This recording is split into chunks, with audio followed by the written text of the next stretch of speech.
Madame, Monsieur, bonsoir. Le Maroc avance vite, très vite, premier d'Afrique en 2025, avec près de 20 millions de touristes accueillis, une progression à 2 chiffres, plus 14% par rapport à 2024. Résultat, 124 milliards de dirhams de recettes à fin novembre dernier. Donc oui, on attire et on attire fort. Dans un monde sous tension, avec près d'1,5 milliard de voyageurs, 1,9 trillion de dollars de recettes mondiales, le Maroc joue désormais dans la cour des grands.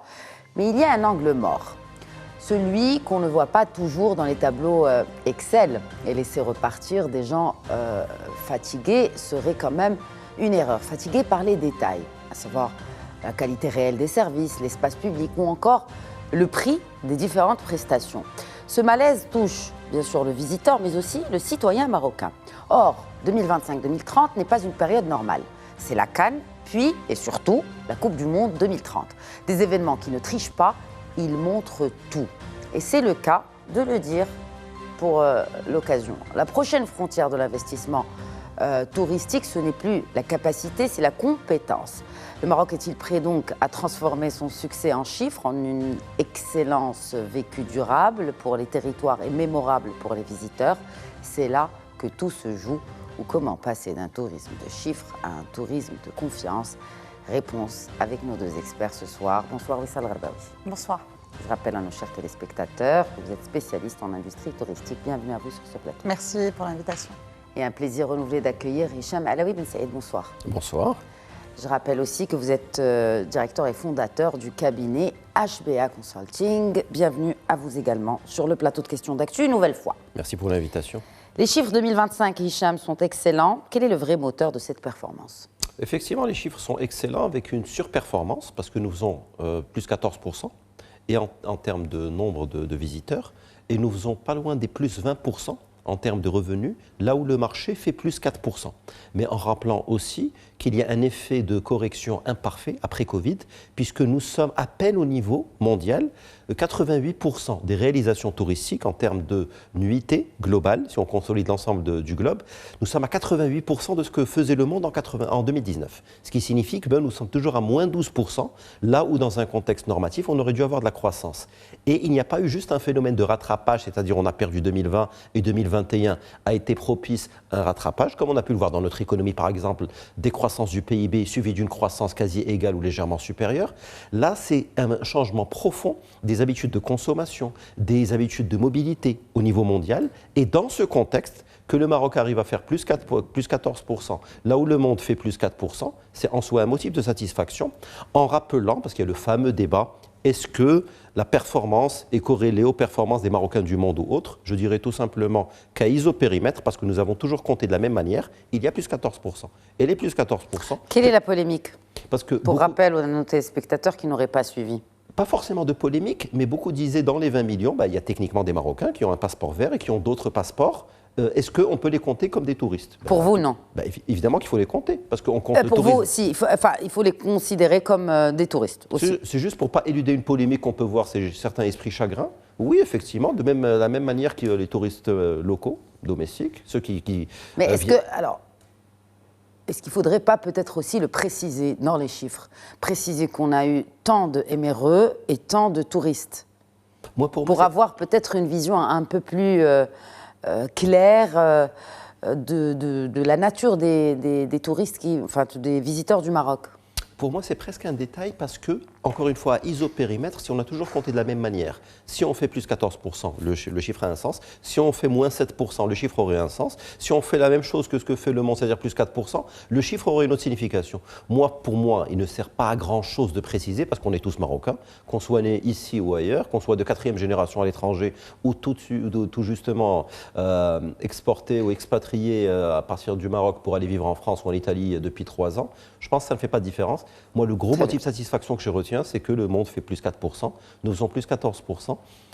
Si on devait également se positionner en termes de benchmark, si on exclut 2 mastodontes mondiaux, qui sont la France et qui sont l'Espagne, qui font une centaine de millions de touristes, c'est-à-dire qui reçoivent plus de touristes qu'ils n'ont de population, on converge de plus en plus vers certains standards occidentaux.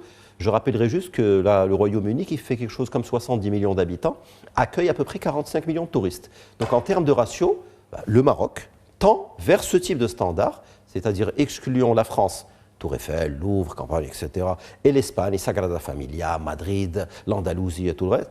On converge vers des standards anglo-saxons, vers des standards égyptiens, des standards émiratis. Et ça, en soi, c'est un très, très gros motif de satisfaction. Alors, c'est un motif de satisfaction, d'autant plus que vous avez évoqué tout à l'heure le contexte mondial, il y a aussi le contexte africain, donc on a une évolution de l'ordre de 8%, tandis que le Maroc, vraiment une super performance, pour reprendre les termes de Hicham El Saïd Alaoui, de plus 14% sur un an. On attire plus que jamais Wissal Gharbaoui. Est-ce que la qualité suit la quantité? Est-ce qu'on accueille mieux? Alors pour moi, évidemment, les chiffres sont un motif de satisfaction qui est important et puis ça renseigne sur une dynamique et ça rassure l'écosystème, ce qui va venir stimuler davantage les investissements parce que la relation de confiance, elle est établie, etc. Tout ça, ce n'est que du positif. En effet, le Maroc peut se réjouir de ces résultats qui sont extrêmement rassurants et intéressants. Maintenant, il y a plusieurs sujets qui se posent. Un, cette croissance à 2 chiffres, jusqu'où elle est soutenable? Il faut qu'on se pose de vraies questions par rapport à la soutenabilité de ce rythme. Vous dites que la confiance est établie. Oui, la confiance est établie, mais le rythme de croissance, à un moment donné, il faut se poser des questions. La dynamique, à quel moment est-ce qu'elle va ralentir ou alors est-ce qu'elle va se stabiliser? Qu'est-ce qu'on fait pour la stabiliser ou là, qu'est-ce qu'on fait pour la maîtriser, cette croissance? Le deuxième élément, il est lié à l'impact de cette forte croissance dont on se réjouit à date. Son impact, notamment sur les ressources. Aujourd'hui, comme chacun le sait, la pression sur les ressources, notamment sur l'eau, la pression est extrêmement élevée. Et aujourd'hui, dans n'importe quelle destination, il n'est pas envisageable de prévoir une croissance économique sans avoir sécurisé déjà ces ressources-là et sans avoir sécurisé d'abord la population locale en termes d'approvisionnement en ressources. Donc, c'est tout un écosystème et c'est toute une équation à plusieurs composantes qu'il va falloir résoudre pour, 1, maîtriser le rythme, 2, mettre en face les moyens qu'il faut en ressources naturelles et en ressources humaines pour pouvoir assurer la qualité qu'il faut. Mais est-ce que la qualité suit? Est-ce qu'on a un instrument de mesure aussi de la qualité? Alors, on a les tableaux Excel, on a les chiffres qui ont été présentés, on a des records. Et c'est là, en fait, ce que vous dites fait tout son sens parce que il s'agit aussi d'établir cette confiance, de la consolider, de consolider cette croissance. Et pour la consolider, il faut que les gens reviennent. Alors justement, l'un des indicateurs importants qu'il faut mesurer, et malheureusement il n'est pas toujours suffisamment lisible et disponible en tout cas, c'est l'indicateur du taux de retour. Le taux de retour aujourd'hui n'est pas en tout cas à la hauteur de ce qu'il devrait être au vu de la performance qu'affiche la destination marocaine. Ça, c'est le premier élément. Le deuxième élément, c'est la répartition de toute cette performance-là de manière équitable sur l'ensemble du territoire. Ça, c'est un autre sujet. Le troisième élément, c'est quelle est la conversion de tout cet effort sur l'économie marocaine. Parce que, si Alaoui parlait tout à l'heure des Marocains du monde, en effet, c'est un indicateur de toute façon, cette question de est-ce qu'on les compte, est-ce qu'on ne les compte pas, elle est tranchée de par les règles appliquées par l'Organisation mondiale du tourisme qui dit que toute personne ne résidant pas dans un pays donné et qui vient passer une nuit au moins dans un pays d'accueil aussi d'origine soit-il, est considérée comme touriste. Maintenant, cette clientèle-là, ou ces visiteurs-là, consomment d'une certaine manière. Et quand on fait la corrélation entre le rythme de développement des arrivées et celui des nuitées, on se pose des questions sur l'écart, où il va. La corrélation n'est pas faite. Et donc, l'écart, est-ce qu'il verserait dans l'informel? Il faut qu'on le sache, il faut qu'on le quantifie, pour qu'on puisse prévoir. L'informel, ce sont les locations de vacances, les locations informelles, les locations de vacances, les appartements, les petites maisons, les gars, quand on va à Ifrane, par exemple, pour profiter de la neige, on a des gens au bout de la rue qui nous donnent des clés. Quand on va en été sur la côte méditerranéenne ou atlantique, on a des gens qui nous proposent des clés. On a des plateformes aujourd'hui qui sont mondialement connues, qui vendent, qui proposent des hébergements qui passent sous le radar du cadre formel marocain. Et donc tout ça va venir plomber cette croissance et malheureusement ne pas soutenir la volonté des opérateurs à investir notamment dans du capital humain, dans de la montée en compétences et dans de la mise à jour des nouvelles formes d'expériences qui sont recherchées, puisque aujourd'hui le touriste ne voyage plus du tout pour aller tester une qualité de literie dans un hôtel à X étoiles, mais il va aller chercher de l'émotion, du contact, du partage, de la culture, de la découverte. Vous savez, vous avez parlé d'Émireux. Alors moi je ne parle pas de bon prix. Vous avez parlé d'Émireux, il y a eu cette polémique cet été où certains disaient nous on ne revient pas cet été au Maroc parce que ça nous coûte trop cher. En fait, oui. Ils reviennent à cette... Ça a été discuté sur ce même plateau il y a plusieurs années maintenant sur Média TV. On dit, d'ailleurs c'est un des freins du tourisme national, local, c'est ce rapport qualité-prix et puis c'est l'offre aujourd'hui qui n'est plus compétitive, qui n'est pas compétitive à plus d'un titre. Alors il y a un sujet d'abord de conjoncture qui fait qu'il n'y a pas de régulation en termes de prix, qui fait que parfois, quand la demande explose, les prix flambent. On a vu ça cet été, on voit ça à des périodes de très très forte demande, comme c'est le cas en fin d'année. Alors cette année, en plus, ça s'est couplé avec un événement planétaire qui nous a exposés au monde entier et que nous avons brillamment réussi. C'est cette question de rapport qualité-prix qui vient faire défaut et il est nécessaire d'accompagner aujourd'hui les opérateurs par des instruments, certains opérateurs l'utilisent déjà, de yield management pour qu'ils puissent ajuster. Alors le yield management, c'est un instrument qui permet d'ajuster le prix en fonction de ses disponibilités et du volume de demande. Donc en croisant ces deux indicateurs, de l'offre et la demande, on met le juste prix, en gros. Malheureusement, ça n'est pas appliqué partout et par tout le monde, et ça n'est pas appliqué pour tout le monde, ce qui fait que nous pouvons en effet donner cette image de profiter d'une conjoncture ou d'une situation, ce qui n'est pas bon pour la fidélisation du client, sur la confiance, sur le taux de retour. Il est nécessaire que des instruments soient mis en place pour évaluer cette perception versus la réalité du rapport qualité-prix. Il est essentiel aussi d'aller regarder le coût réel des prestations. Pourquoi est-ce que dans certaines régions, on est obligé, ou les opérateurs vont aller facturer beaucoup plus cher qu'ailleurs, etc. Il y a une cohérence à aller chercher en termes de lisibilité de l'offre et en termes de prix moyen selon les catégories. Et puis, il y a une cohérence entre l'offre et la qualité de la prestation et de l'expérience qui est offerte par rapport au prix qui est payé. Et ça, c'est essentiel.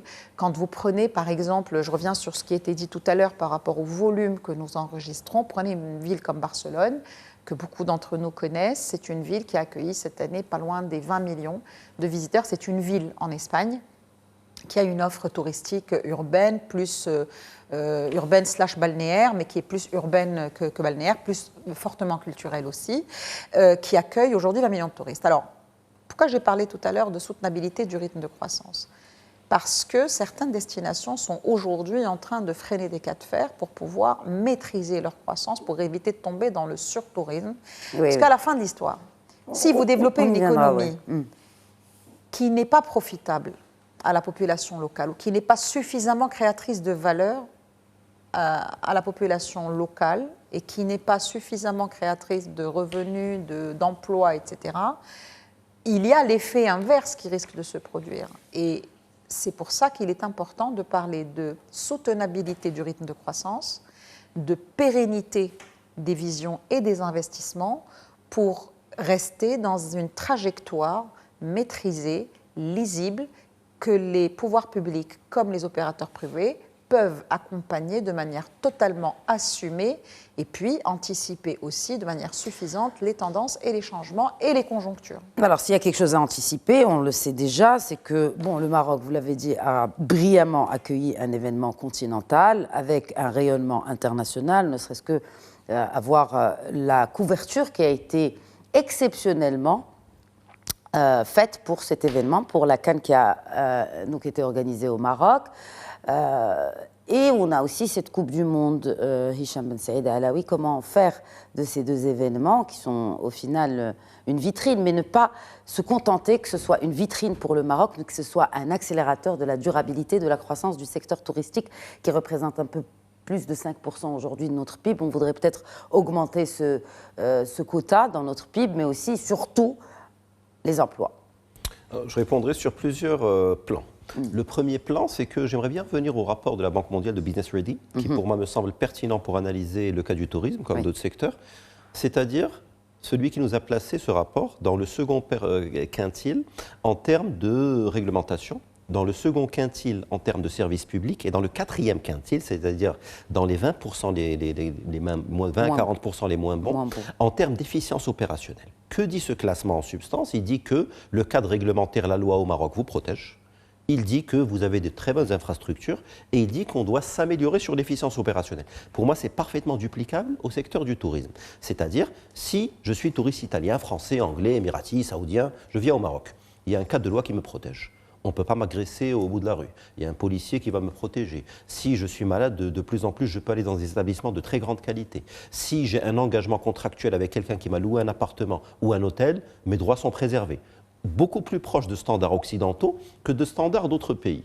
En termes de CAPEX, j'atterris encore une fois. J'aurai de fortes chances de tomber sur un très bel aéroport, sur une très belle aérogare, de tomber sur un secteur autoroutier qui va faire que mon transfert de l'aéroport ou de la gare au centre-ville se fera dans de bonnes conditions. Si je veux explorer le pays, j'ai de fortes chances de prendre de plus en plus des routes plus praticables, beaucoup plus sûres que dans un certain nombre de pays d'Europe du Sud, par exemple, ou d'Europe de l'Est.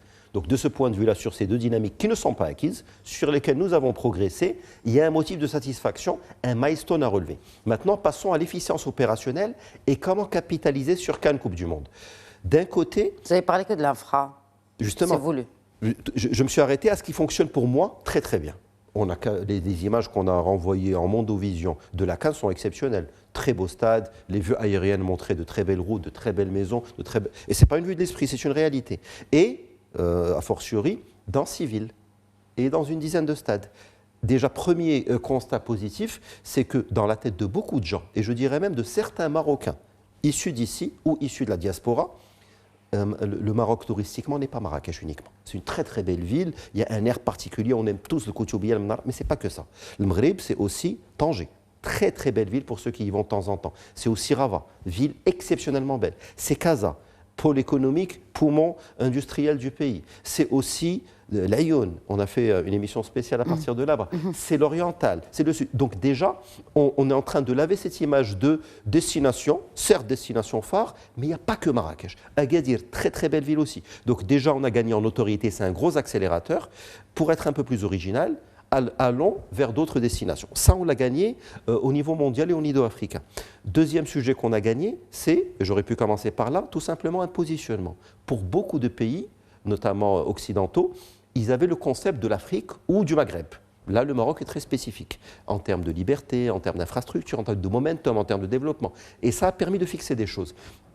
Je pense que la transition qui nous attend, et là on doit faire des efforts, c'est capitaliser sur beaucoup d'acquis pour passer de ce que j'appellerais une bienveillance naturelle chez le citoyen marocain à une bienveillance professionnalisée. C'est-à-dire, je m'explique, je peux aller dans un café, dans une très très belle ville, un très beau café, je peux avoir un serveur ou un cuisinier ou une serveuse excellemment bien éduquée, dans une volonté manifeste d'aider, mais est-il ou est-elle systématiquement, pour faire d'amalgame, à la pointe des dernières technologies en matière de services purs, des choses qui s'enseignent, hein, des choses qu'on apprend, qu'on ne peut pas deviner, là, je serai un petit peu moins catégorique, un petit peu moins assertif. Donc tout simplement, il faut que notre positionnement dans le quatrième quintile du rapport de la Banque mondiale en termes d'efficience opérationnelle puisse progressivement basculer vers le troisième, vers le deuxième, voire le premier quintile. Et là, j'inclurai beaucoup de choses là-dedans, en termes de digitalisation, en termes de fluidification des procédures, en termes de gestion des flux dans un aéroport, en termes de gestion d'un trafic, en termes de clarté. Une fois que j'ai atterri, je sors, qu'est-ce que je fais? Est-ce que j'ai un taxi, j'ai un bus, j'ai un shuttle, j'ai une navette? Des choses qui nous semblent, nous, évidents parce que nous sommes marocains, mais qui, pour un touriste européen, peuvent être relativement surprenantes, surtout lorsqu'il atterrit à 20h un soir d'hiver ou de printemps, il semble parfois un petit peu perdu. Donc je pense qu'en termes d'efficience opérationnelle, en termes de ressources humaines, de formation du personnel, en termes de guides, en termes de serveurs, on a d'excellentes ressources humaines, le socle de bonne éducation est là, on a aussi d'excellents instituts de formation, mais je pense qu'il est temps de passer d'un état peut-être C ou D à un état F ou G d'évolution en termes de professionnalisation pour tendre vers peut-être des standards espagnols où vous allez voir un serveur parfois qui n'est pas toujours de bonne humeur, mais qui est pro. C'est exactement opposé. Oui, mais au moins, et aussi, si on prend l'exemple d'Espagne ou d'un autre pays, on va voir que la qualité du service est la même dans toutes les villes. Et c'est là où le bas blesse peut-être. Vous avez parlé tout à l'heure de villes qui se distinguent. Pour faire le lien avec cette territorialisation de l'offre touristique marocaine, et aussi comment rendre un peu le travail dans le secteur un peu plus attrayant. On connaît la réalité, c'est un secteur saisonnier, c'est un secteur qui ne paye pas assez. Alors, ou faut-il peut-être changer la donne pour qu'il soit beaucoup plus attrayant pour les jeunes? Wissal Gharbaoui. Alors, le sujet de la formation et de la ressource humaine, c'est un sujet qui est récurrent pour cette industrie et pour beaucoup d'autres aussi. Pas seulement pour l'industrie du tourisme, mais globalement pour l'industrie du service au Maroc. Il y a deux axes importants pour lire correctement cette question. Le premier axe, il est d'abord culturel. Pour l'industrie du tourisme, vous ne trouvez pas aussi facilement de la ressource humaine florientale que le sud, que le centre, que dans les grandes métropoles comme Casa ou Marrakech. Vous ne trouvez pas aussi facilement, d'abord. Vous dites, pour des raisons de choix. Vous ne trouvez pas, ou là vous ne trouvez pas au même standard que vous allez trouver à Casablanca? Vous ne trouvez pas, déjà, pour commencer. Et lorsque vous trouvez, ils ne sont pas au même standard, pour plein de raisons. Et en fait, c'est lié. C'est le volume ou la dynamique de développement qui va susciter des investissements pour avoir une masse critique, pour pouvoir avoir une offre d'emploi qui atteint une masse critique, qui va permettre de créer une dynamique de l'emploi et un écosystème qui va drainer de l'emploi dans une région donnée. Maintenant, et ça c'est le deuxième, ici on parle d'une question culturelle, d'attractivité, etc. Cette question d'attractivité de l'emploi dans le tourisme, elle est également liée à un cadre dans lequel travaille le travailleur du tourisme. C'est le cadre de l'emploi de manière générale. Il y a des discussions ici et là sur un retoilettage et à mon avis une refonte du cadre global de l'emploi dans notre pays. Confirmé par le ministre. Confirmé par le ministre de l'Emploi lui-même, en effet. On aurait, selon le ministre, un nouveau code du travail au Maroc d'ici le 1er mai. Alors, le Code du travail, aujourd'hui, pose moult questions. Il n'a pas suivi l'évolution des modes de travail, des types de métiers qui sont arrivés depuis les 15-20 dernières années. Et puis, aujourd'hui, on est en face d'une génération qui n'a pas les mêmes attentes que les générations précédentes. Aujourd'hui, ce qui retient un collaborateur dans une entreprise quelle qu'elle soit, et a fortiori dans une entreprise de service où son implication personnelle est importante, ce sont d'autres ingrédients à part le salaire. Le salaire est important, mais il y a aussi tellement d'autres choses. C'est comment on accompagne en montée en compétences, comment on accompagne, on construit une carrière. Il y a tout un tas de sujets autour de l'emploi touristique qui doivent être regardés avec beaucoup de précision et avec beaucoup d'exigence et avec beaucoup de lucidité pour que l'on puisse adresser à cette génération un cadre qui correspond à la réalité d'aujourd'hui. Ou par qui ? Alors, c'est une convergence. On allait venir à la question de la gouvernance d'un secteur. Merci, parce que le mot pendait au bout de la langue, c'est la question de la gouvernance. Oui. Le secteur du tourisme, tout le monde le sait, c'est un secteur extrêmement transverse. Si vous voulez avoir un cadre de mobilité urbaine, et vous allez vous adresser à l'institution qui gère les transports, à l'institution qui gère l'intérieur, à l'institution qui gère les communes, etc. Si vous voulez à l'infrastructure sanitaire, au ministère de la Santé, pour les ressources hydriques, vous allez vous adresser au ministère de l'Agriculture, etc. C'est un secteur transverse par excellence, c'est le plus transverse.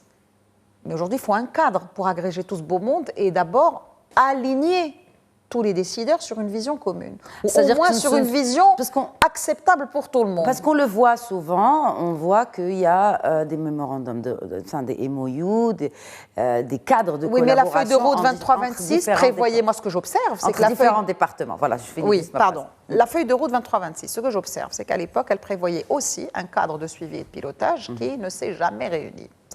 Ceci étant dit, je ferme cette parenthèse sur la gouvernance. C'est quoi le cadre de pilotage ? C'était des réunions ministérielles, interministérielles, etc., pour pouvoir justement accompagner la dynamique pour ne pas, se laisser dépasser par une croissance qui viendrait un moment à échapper aux opérateurs et au pouvoir public, et deux, pour pouvoir accompagner cette belle dynamique par de l'investissement cohérent. Parce qu'aujourd'hui, est-ce qu'on est encore en train de nous poser la question, est-ce qu'il faut investir dans de la capacité d'hébergement ? il n'y a plus vraiment un effort important à faire pour aujourd'hui attirer des investisseurs en capacité d'hébergement. Qu'est-ce qui fait la différence? Qu'est-ce qui a créé le point d'inflexion avec toute la dynamique qu'on vient de voir? Eh bien, c'est l'événement. L'événement de la Cannes, pour moi, il faut en tirer beaucoup d'enseignements. C'est un événement qui nous a offert une exposition planétaire, si vous voulez convertir le nombre de vues, les millions, voire les milliards cumulés sur les 35 jours, de personnes qui ont vu les matchs, que ce soit sur les plateformes ou sur les télévisions qui ont retransmis. Si vous convertissez ça en valeur d'espace publicitaire, c'est des milliards de dollars. Si vous regardez l'exposition qui nous a été offerte par les différents influenceurs ou créateurs de contenu de différentes nationalités qui viennent du monde entier et qui s'imprègnent de cette très belle culture, les meilleurs marketeurs, ce sont les Marocains eux-mêmes qui ont offert sur les réseaux sociaux une image exceptionnelle de nos valeurs, de notre éducation, de notre hospitalité et tout cela. Maintenant, si l'on veut que cette dynamique s'accélère, qu'on reste sur ce palier et qu'on atteigne aussi un palier suivant, il faut qu'on mise aussi sur des grands événements mondiaux. Le foot est un événement exceptionnel. On a encore quelques échéances qui vont arriver avant l'échéance de 2030, donc ça va continuer à entretenir cette visibilité, mais il y a d'autres événements mondiaux. Le Maroc dispose d'une géographie et d'une géologie exceptionnelle. Si vous faites la côte de la Méditerranée jusqu'au sud Atlantique, vous avez des routes et des passages à couper le souffle. Nous n'avons pas un grand tour du Maroc en vélo. Il y a Il Giro en Italie, il y a le Grand Tour de France qui donne une exposition planétaire à ces événements-là et aux petits villages et aux villes que ces événements traversent. Le Maroc gagnerait à en avoir un. Enfin, il y a des rallyes qui sont organisés ici. Oui, mais ce sont des initiatives très privées, etc. Exact. Quand je parle du Grand Tour de France ou du Giro en Italie, ce sont des machines importantes qui sont liées à cette discipline-là. Vous avez une autre machine qui vous expose d'une manière exceptionnelle, c'est le Grand Prix de la Formule 1, qui a aujourd'hui permis à des destinations, à Bahreïn, à Abu Dhabi, en Bulgarie, enfin un peu partout dans le monde, qui offrent une visibilité exceptionnelle, en plus d'un positionnement à très très forte contribution financière et qui stimule aujourd'hui, y compris les investissements, parce que ce type d'investissement va permettre de créer un écosystème avec une animation adaptée, de l'hébergement adapté, et puis quelque chose qui va tourner tout au long de l'année. Et c'est ce rythme-là, et cette dynamique-là, et ces boosters-là, qu'il faut aujourd'hui, à mon sens, considérer pour accompagner cette belle croissance et ne pas s'arrêter en si bon chemin. Et ne pas s'arrêter que dans les territoires qui sont connus de tous. Oui. C'est-à-dire comment ce que vous dites là peut contribuer aussi à faire connaître les atouts de régions qui peuvent être un peu méconnues du grand public. Oui, un grand tour en vélo du Maroc. À l'époque, moi je me rappelle, il y a une trentaine d'années, quand je commençais à peine dans l'industrie touristique, on faisait un produit qui existait, que tous les distributeurs de voyage connaissent, c'était le Grand Tour du Maroc, ça s'appelait le GTM. Le Grand Tour du Maroc, c'est un circuit qui passait un peu partout au Maroc et qui faisait vivre des petits villages, des régions. Vous allez à Tazarine, qui est en passant par... vous allez de Ouarzazate à Zagora, et puis pour partir vers Rachidia, vous passez par Tazarine, c'est des petits villages magnifiques. Vous êtes accueillis, il y a une dynamique, les gens savent, ils ont cette éducation de ce que c'est qu'un visiteur étranger, de ce que c'est qu'un invité étranger, ils l'accueillent en conséquence. Ce type de produit, malheureusement, n'existe plus. Le monde a basculé dans une consommation instantanée. Il est peut-être aujourd'hui opportun de greffer des événements qui offrent à des régions diverses, à des zones qui ne sont pas forcément sur les grands circuits touristiques, qui offrent de la visibilité à ces régions-là. Regardez, durant cet hiver, la magnifique ville d'Ifrane, comment elle a été exposée sur les réseaux sociaux grâce à un berger, finalement, qui a offert une visibilité extraordinaire aux montagnes de l'Atlas. Vous avez d'autres initiatives. Alors, en parlant d'Ifrane, il y a quand même une station de ski, mais il y a une station de ski, mais qui n'est pas équipée. Alors c'est ça, l'investissement dans quelque chose. Vous savez, on a fait... Justement, qu'est-ce qui manque, si vous permettez, puisqu'on a avec nous aussi un consultant en entreprise et qui accompagne justement les investisseurs. Pourquoi sont-ils aussi frileux pour l'expérience qu'ils ne le sont pour du béton ? J'aurais une réponse peut-être en 3 actes. Le premier, ce qui est intéressant, c'est qu'on parle de culture d'hospitalité, accueillir l'étranger, etc. Et c'est en soi, bien sûr, très louable, mais c'est quelque part amusant, parce que si on regarde les chiffres, qu'est-ce qu'ils disent? Ils disent qu'en moyenne, le tourisme domestique représente au Maroc entre 25 et 35%. Bon, là, entre un quart et un tiers, selon les sources. Volume. En volume. De nuitée. De nuitée. Alors qu'à l'international, on est sur les 3 quarts. Donc déjà, il y a 50% à aller chercher sans se compliquer la vie en termes de politique marketing, de communication à l'international. Il y a 50% peut-être de progression à aller chercher ici. Et donc je trouve ça amusant parce que même dans la tête Aller de chercher peut-être à garder, hein, surtout à garder ici. mais les fameux parce que 25%, les- on peut ils les partent. augmenter.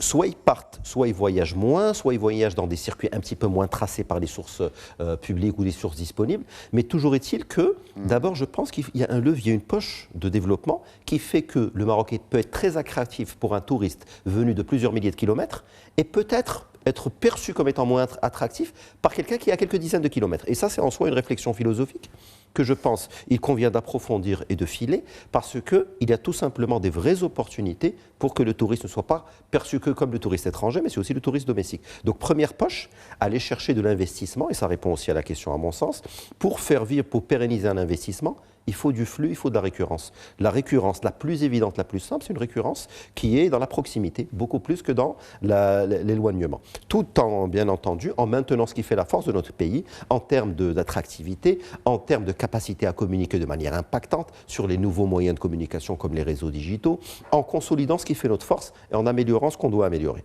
Donc premier sujet pour moi, c'est le tourisme domestique. Deuxième sujet, et non des moindres, c'est ce que j'appellerais un choc de simplification.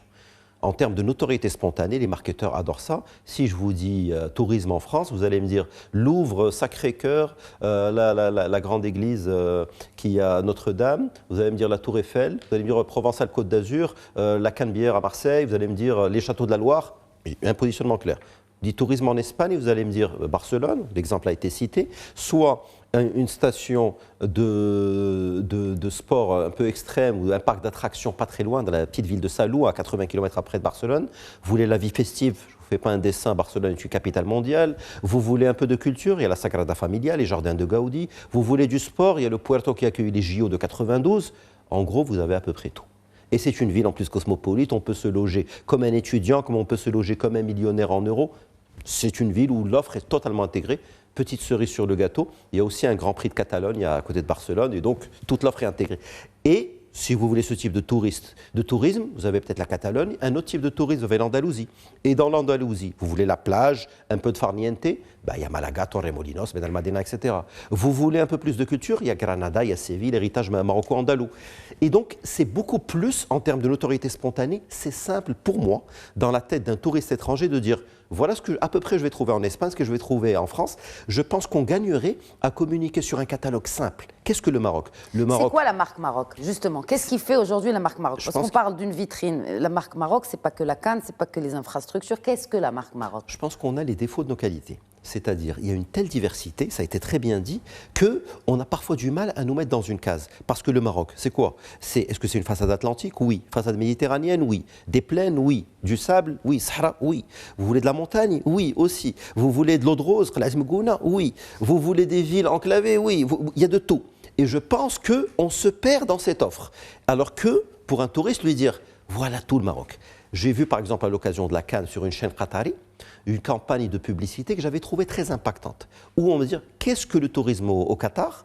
Et j'avais trouvé ça, tiens, c'est intéressant. Ce n'est pas juste une perception un peu fantasmée de ce qu'est le Qatar dans ma tête, c'est aussi autre chose. Donc je pense que tout simplement, il faut partir du principe que pas tout le monde sait, et parfois communiquer un peu à l'américaine sur des évidences, et que si les gens savent, ils savent, c'est une confirmation. Ceux qui ne savent pas, ils vont en profiter. Donc juste sur mes 2 points, le premier c'était la consolidation. Le tourisme national. Du tourisme national. Le second, c'est sur le choc de simplification. Et le troisième, et non des moindres, ne surtout pas se positionner dans la posture du questeur, parce que tout simplement... Qu'est-ce que le questeur? C'est-à-dire celui qui va venir challenger le statu quo. C'est-à-dire celui qui va vouloir un peu dans une approche un petit peu nihiliste. On est à 20 millions de touristes. C'est exceptionnel ce qui est en train d'être fait. Tout ce que je suis en train de dire, c'est pour aller de l'avant. Si j'étais en train d'analyser 8 millions de touristes, ça aurait été un autre niveau d'analyse. Mais déjà, il ne faut pas perdre de vue que 20 millions de touristes. Si nous arrivons à les consolider et à faire des croissances organiques de 4-5% par an, c'est déjà très très bien. Félicitations à toutes les parties prenantes, je suis d'accord que c'est transverse et intégré, qui ont permis d'aboutir à ce chiffre. Et plutôt que de voir quelques axes d'amélioration comme de l'autoflagellation, il faut juste les voir comme une volonté. Maintenant qu'on a titillé l'excellence, il faut continuer, il faut pousser. Wissal Gherbaoui, commentaire. Alors, je vais rebondir sur la fin de l'intervention de mon camarade. Titiller, avancer, il faut des boosters et des accélérateurs. Aujourd'hui, les boosters... Par contre, je ne partage pas beaucoup ce que vous dites sur le manque de lisibilité de la marque Maroc. La marque Maroc, ça a été confirmé par des études très sérieuses, est une marque très forte, établie, lisible. Les mots-clés qui reviennent à chaque fois que vous testez la marque, c'est évidemment, sans surprise, même pour nous, Marrakech, c'est la gastronomie, c'est les souks. C'est Fès, c'est la culture. Ça, c'est des mots forts qui reviennent. C'est-à-dire, l'image, elle est plutôt claire. Après, la manière dont notre perception à nous, n'est pas celle de ceux qui nous regardent de Suède ou de France ou d'Italie ou d'ailleurs. Il y a des choses très pragmatiques et très terre-à-terre qu'il faut considérer pour pouvoir continuer à soutenir cette croissance économique de l'industrie touristique et continuer à faire que cette économie représente 7% à peu près du PIB et emploie à peu près maintenant quelque chose comme 700 et quelques mille emplois. Elle pourrait faire beaucoup, beaucoup mieux. Simple. On est sur une lancée forte. Qu'est-ce qu'on fait pour pouvoir transformer l'essai en lancée forte, stable, c'est-à-dire qui garde cette force et cette énergie? Eh bien, il faut qu'on mise sur ce qui marche. Et ce qui marche aujourd'hui dans le monde, ça n'est plus du tout ce qui marchait il y a 20 ans. Je viens chercher du soleil, ou là je viens essayer de l'expérience. Et cette expérience, elle est accompagnée de sensations fortes, de souvenirs forts. Et ça ne se fait et se refait, parce qu'on a parlé tout à l'heure, la Radia, du taux de retour, que lorsque nous avons des raisons pour venir et revenir. Chez nous, on a les raisons. C'est quand j'ai des parcs d'attractions qui offrent des prestations d'excellente qualité. Quand je peux skier à Lucaimden, comme à Michlifen, comme à Emelil ou ailleurs. Surtout quand il neige. Donc, surtout quand il neige, quelle chance. Parce que maintenant, on a la neige, mais on n'a pas de remontée pour il faut les remonter, il faut les câbles électriques, etc. Il faut des stations dignes de ce nom. Alors tout ça, c'est de l'investissement. C'est de l'investissement lourd. Alors c'est vrai, tout à l'heure, la question de la Khadija, c'était pourquoi est-ce qu'on est moins frileux pour le béton que pour le reste? Parce que le TRI sur les parcs d'attractions, sur l'animation, est faible, parce que la durée d'amortissement ou le désamortissement est très très longue. Alors qu'est-ce qui se passe dans d'autres contrées? Les communes mettent la main à la poche, l'État met la main à la poche, les pouvoirs publics mettent la main à la poche pour pouvoir stimuler ces investissements-là. Ce qui est lourd en infra, il est pris en charge par les pouvoirs publics, par les communes, ça existe. Bilbao, le musée, n'a pas été fait par des privés. C'est le maire de Bilbao qui a pris l'initiative au moment où la ville commençait à connaître une désaffection industrielle pour pouvoir reconvertir sa ville. Et donc la ville a investi et aujourd'hui il a son retour sur investissement. Des exemples, vous en avez des centaines comme ça. Et donc cette décision-là, assumée, doit être d'abord assumée, doit être prise, doit être programmée, planifiée, budgétisée pour pouvoir être dans cette logique à l'échelle de ce qui a été fait pour la CAN et pour le mondial, etc. Le Maroc a décidé et il s'est résolument tourné vers des investissements en infrastructures lourdes pour doter notre pays de moyens d'accueillir bien au-delà de la CAN. Aujourd'hui, qu'est-ce qui nous empêche d'accueillir les Jeux Olympiques ? Qu'est-ce qui nous empêche de postuler pour le Grand Prix de Formule 1 de je ne sais quoi? Qu'est-ce qui nous empêche d'organiser un grand tour du Maroc en vélo ou en trottinette ou en ce qu'on veut? Rien ne nous empêche de faire ça. On sait faire. On a de quoi faire.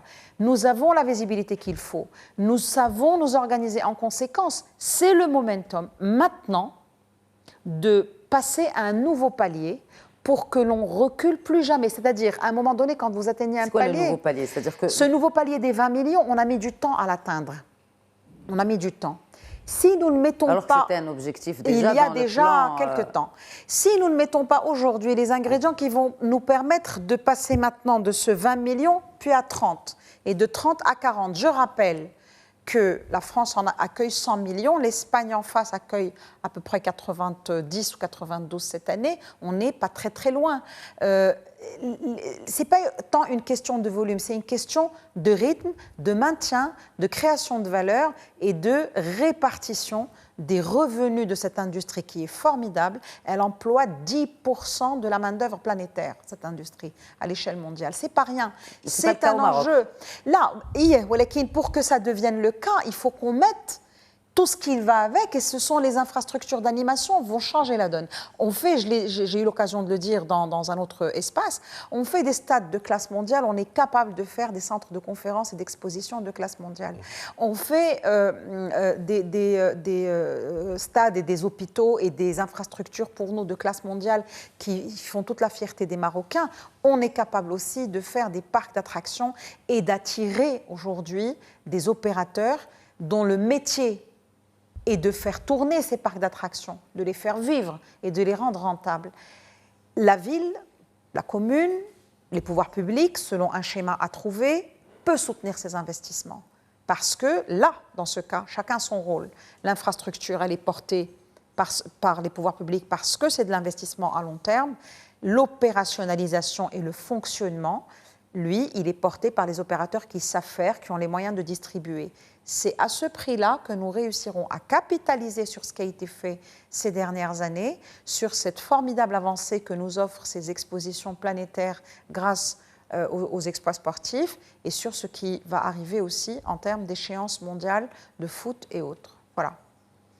Alors, encore une fois, c'est cette question de formation professionnelle, parce qu'il faut préparer ces humains avant de, peut-être même pour accompagner ces infrastructures. Comment réussir le tir en connaissant bien sûr la précarité de beaucoup de métiers dans le secteur. Hicham Ben Saïd Alaoui, vous parlez de cette Gen Z qui a des aspirations à être tout simplement, à trouver ce bien-être même dans le travail, qu'avaient pas peut-être leurs aînés. Hicham Ben Saïd Alaoui. La réponse que je vais formuler va partir d'un pragmatisme très plat. Lorsque vous êtes jeune lycéen et que vous êtes face au dilemme de l'orientation, lorsque vous êtes conseillé par un conseil d'orientation, bien par un parent, bien par un grand frère, une grande sœur, etc., à un moment ou un autre, sans angélisme, va se poser le débat du salaire à l'entrée. Si vous avez des salaires à l'entrée, et parfois, dans certaines filières, sous-filières de tourisme, le problème même de formel versus informel, si on doit vous conseiller une orientation à 15 ans, est-ce qu'on va vous orienter vers un métier plutôt stable, où vous aurez un salaire à l'entrée qui est peut-être de 2,5 SMIC, ou un salaire à l'entrée qui s'approche du SMIC, et vous n'avez même pas la certitude de travailler toute l'année au gré du jeu de la saisonnalité.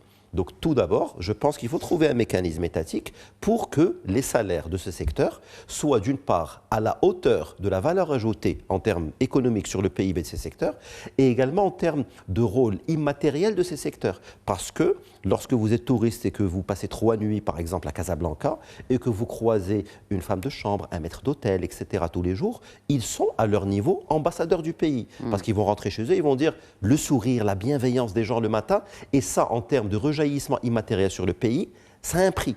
Ce n'est pas juste une vue de l'esprit ou du populisme, ça a un prix. Parce que ces gens, ces dames et ces messieurs contribuent au rayonnement du pays. Donc tout simplement, dans un premier temps, je pense qu'il est question d'une revue collective. Il y a certains secteurs qui font très bien des conventions collectives, de revue collective, de revalorisation de certains salaires. Et je vous parle même de certains postes de direction, de management dans certains hôtels, exact, où les salaires, en termes de benchmark, sont inférieurs aux salaires que vous avez, par exemple, dans le secteur bancaire, des assurances ou autres. Donc déjà, pragmatiquement, vous voulez attirer, il faut mieux rémunérer, factuellement. Deuxième sujet, il faut redonner les lettres de noblesse à ce type de métier. Parce que parfois, malheureusement, dans une certaine perception culturelle, certains métiers ne sont pas perçus à la hauteur de l'impact qu'ils ont. Et malheureusement, certaines personnes parfois peuvent ne pas être fières d'exercer certains métiers. Les mêmes métiers aux États-Unis, en France, en Italie, sont un motif de fierté. Vous avez un dîner de famille et vous avez un pater familias italien qui vous dit « Moi, mon fils est un super maître d'hôtel dans tel hôtel. » Et c'est avec fierté qu'il le dit. Et je pense que le jour où on arrivera à ça, en termes de positionnement social, positionnement économique, en termes de perception, je pense qu'on aura fait beaucoup de choses. Donc tout simplement, capitaliser sur les salaires, sur les rémunérations. Des choses sont faites, je ne dirais pas que rien n'est fait. Typiquement le programme Gossiyaha, qui mériterait peut-être à être un peu plus médiatisé. Factuellement, si vous avez un investissement de moins de 10 millions de dirhams, vous avez une contribution étatique de 35%, ce qui n'est pas rien, plus de 10 millions, 30%. Et si vous avez besoin d'assistance technique, fiscale, financière et autres, les charges sont prises en charge jusqu'à 90%. Oui. C'est-à-dire, on ne peut pas dire que rien n'est fait en termes d'incentive, mais tout simplement, vous voulez initier un cercle vertueux, il faut faire miroiter des très bons salaires à la sortie, et vous verrez comme par hasard que des gens qui se prédestinaient à être ingénieurs ou médecins vont dire « je vais être un super maître d'hôtel ». Et là, la dynamique sera enclenchée. Je pense que vous vouliez réagir. Ça me démange. Oui, allez-y. Non. Alors, d'abord, je pense que la question du salaire et du SMIC, elle est globale. Elle n'est pas spécifique au secteur du tourisme dans notre pays. Et puis, elle est liée à ce qu'on disait tout à l'heure. Elle est liée au cadre réglementaire de l'emploi au Maroc. Et je pense qu'il est temps de revisiter tout ça pour adapter à la réalité aujourd'hui de qui nous sommes et de ce que nous sommes et de ce que nous attendons. Maintenant, avant d'arriver au salaire, il y a une question de la formation. Il y a une question de la formation, il y a une question de l'orientation, il y a une question de l'enseignement lui-même. C'est quoi les instruments qu'on a? Aujourd'hui, vous n'avez pas de lycée qui vous offre une orientation professionnelle. Il n'y en a pas. De la même manière que vous n'en avez pratiquement pas qui vous offrent des orientations sportives. Très peu. Donc ça, c'est une anomalie. C'est une anomalie. Je suis désolée. Quand on a une population aussi jeune et quand on a une génération connectée et quand on a aujourd'hui un pays aussi ouvert, on a la responsabilité et l'obligation de proposer une orientation vers des filières professionnelles. Le talent qui existe chez la jeunesse, il est époustouflant. Le talent qui existe en industrie du tourisme, la créativité qu'ont ces jeunes, c'est un motif de fierté et c'est quelque chose qui n'est pas encore suffisamment exploité. Contrairement à ce qu'on peut penser, l'industrie du tourisme offre un véritable ascenseur social parce que c'est un secteur où vous pouvez commencer dans une fonction opérationnelle de base et atterrir après quelques années, quelques efforts et quelques formations vers une position managériale de haut niveau. Parce que c'est de la technicité et pas que. La technicité et aussi des capacités managériales et humaines et des skills en langue, en posture et j'en passe. Maintenant, c'est notre responsabilité d'aller regarder la réalité telle qu'elle est. L'administration de tutelle disposait il y a quelques années d'à peu près 16 établissements de formation qu'elle a cédés, qu'elle a transférés au ministère de l'Éducation nationale pour en faire des établissements offrant des bacs professionnels en hôtellerie, en tourisme, etc. D'abord, le tourisme, ce n'est pas que de l'hôtellerie. L'hôtellerie est une des composantes. Il y a aussi plein d'autres choses. Ensuite, nous avons un deuxième... Alors, ces instituts-là, on ne sait pas trop ce qu'ils font. Ils ne sont pas très opérationnels, voire pas opérationnels du tout. On a bricolé 2-3 petites choses dans un institut à Mohamedia et puis on en a fermé quelques-uns. Il n'est pas pensable qu'un pays qui est classé 2e ou 3e, ça dépend des années, en gastronomie mondiale, ne dispose pas d'outils de formation sur la gastronomie et les arts culinaires du Maroc dignes de ce nom. Haram, c'est du gâchis. Aujourd'hui, sur la question des salaires, il y a des métiers sous tension, notamment dans les cuisines et dans la pâtisserie, qui sont très cher payés. Mais vous ne trouvez pas. Pourquoi? Parce qu'il y a un souci d'attractivité et de pérennité. Alors la question des emplois saisonniers, elle est très liée aux fonctions très, très opérationnelles. Il est temps de mettre réellement les moyens d'organiser l'offre de formation et la lisibilité et l'attractivité. C'est un ensemble de choses qu'il faut mettre en place pour que la jeunesse croit en cette industrie. Au Machi, ce n'est pas que la jeunesse, les familles aussi.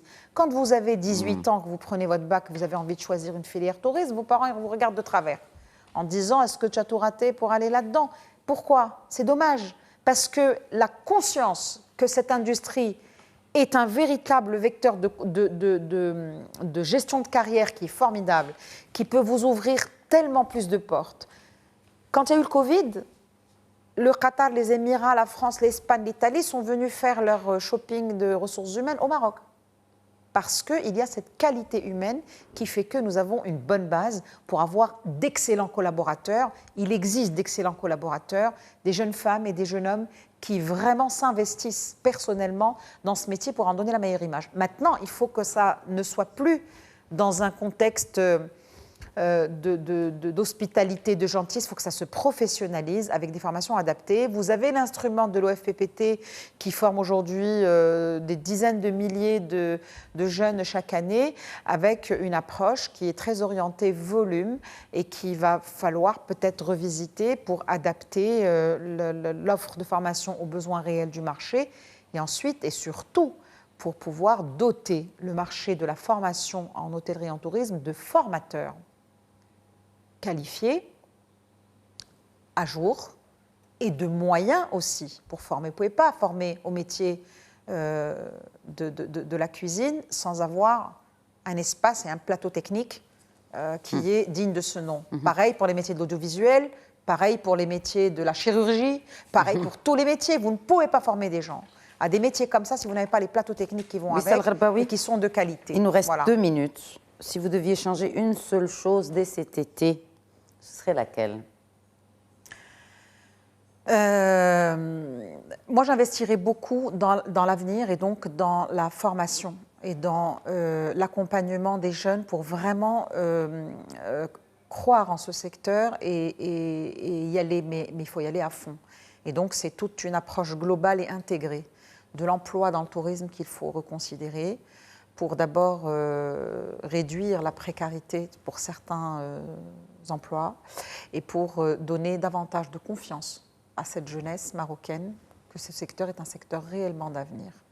Est-ce que le modèle économique a besoin d'être changé? Et si vous pensez à quelque chose qui pourrait être changé dès cet été, ce serait laquelle, Hicham Ben Saïd Alaoui? Moi, je dirais sur la réponse factuelle, si on est à 20 millions de touristes, c'est que ça marche. C'est que les gens qui sont derrière font du très bon travail. Ça, c'est le postulat de base que je dis sans flagornerie, sans complaisance. Si je devais changer des choses, moi, je verrais bien 2 choses assez rapidement.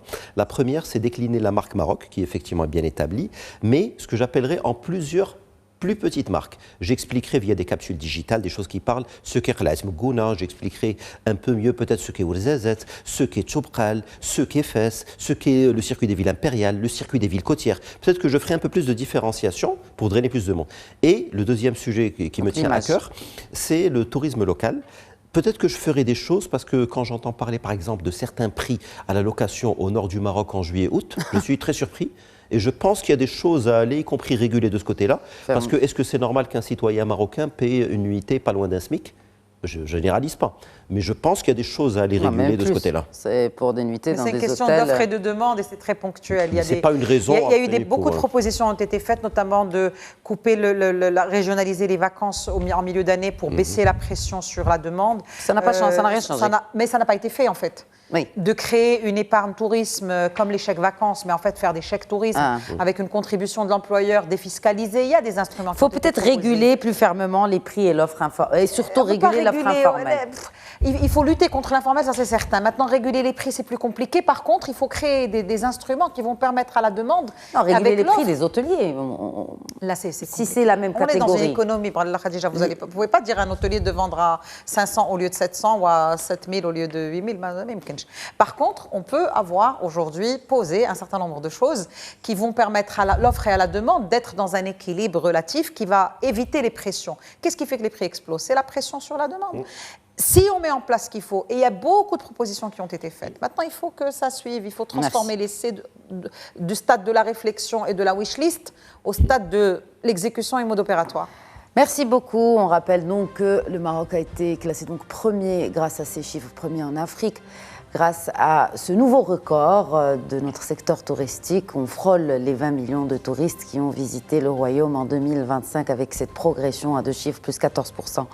En un an, voilà, c'est ce que nous avons discuté, analysé, débattu ce soir dans Questions d'actu. Et je voudrais d'ailleurs réitérer mes remerciements à Wissal Gharbaoui, merci. C'est moi qui vous remercie. Merci Hicham Ben Saïd Alaoui. Merci, avec plaisir. C'est la fin de cet épisode, donc très bonne soirée.